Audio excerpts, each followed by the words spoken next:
get ready with me and let's talk about the importance of crying out to the Lord, being consistent in crying out to the Lord, building that trust with the Lord, and allowing Him to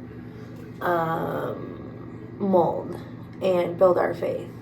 So, when I got born again, I went through a small period of time where God, kind of put a wall around me, a barrier around me, meaning like, I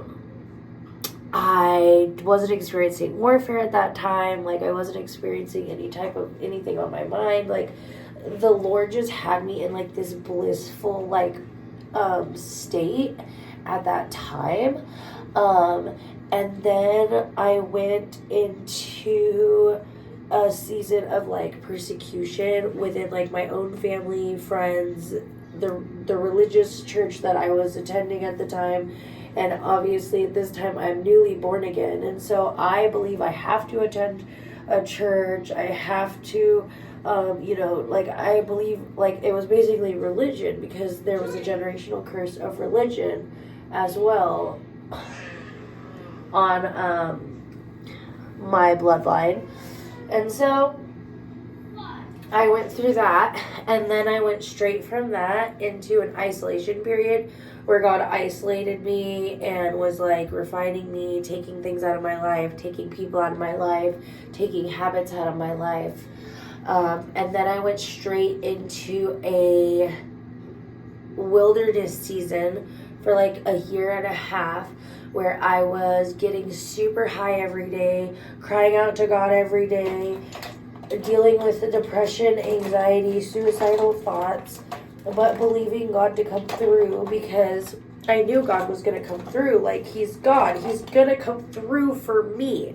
And so during that time, I literally just cried out to God every day, even when I was high, even when I was depressed, even when I was struggling, even if I couldn't get out of the bed. And there were days that I couldn't even get on my knees and pray because there was literally a season during that time that I was so depressed, you guys, that I literally could not get out of bed. Like, it felt like I was tied to the bed. Like, I was weighed to the bed. I don't know how else to explain it to you. So during this time, there were some days where I literally would just say, like, God, please give me the strength not to kill myself today. And that would literally be my prayer today. Like, that would literally be my prayer. And so I would pray that every single day, you guys. And then, I'm about to cry. Because you guys have no idea how many nights I thought I wasn't going to make it, that I was going to take my life. But God didn't allow that. God didn't allow that to be my reality. God did not allow that to be my reality. And I'm just so thankful to Him for that. And then after that, I went straight into my pruning season where God, pruned a lot of the fruit He had already built during those first couple years. And then I went into my 46-day fast, no food, no water, where I literally walked with Jesus in heaven. You can find that video deep in my TikTok. I have so many visions and dreams, it's hard for me to pin them all. I'm so sorry. I'm trying to get better with my YouTube. I'm also in medical school, holistic medical school, and so it's just really hard to keep up sometimes, you guys. But then here I am. And that's why I want to talk about the process of walking with the Lord, because when you get born again, there's this huge theology and ideology, or whatever the wording is they use in the church, that when you get born again, you're perfect and everything's perfect. And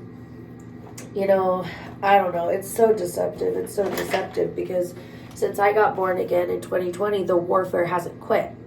Like, sometimes it's finances, sometimes it's family, sometimes it's death in the family, sometimes it's mental health, sometimes it's confidence, like the enemy attacking your mind to where you don't want to make like content, where you don't want to share the gospel. Sometimes it's seasons where the enemy's attacking you with fear, like where you're afraid to pray over people in public when the Lord like draws you to do that, or like there's tons of different areas in our life that the enemy can attack us.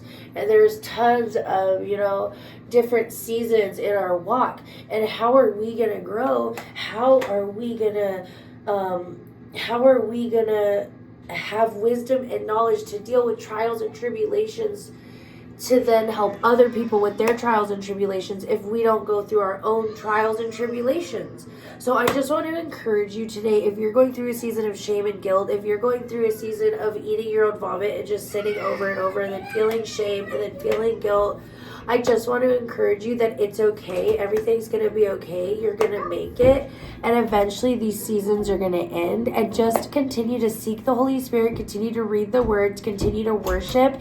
And continue to allow the Lord to transform you, to mold you, to restore you, to redeem you, and to take you through that process. And don't let anyone condemn you or criticize you or judge you because they don't understand your relationship with the Father or your walk with the Father, because it's yours. And the beautiful thing about this life and this journey and this walk with the Lord is that it is customized to us from Him, because He's such a like individualistic God, like He loves us and he knows us and He talks to us in a way that we'll understand, that we'll perceive, and I just want to encourage you in that. God bless you. Love you. Bye.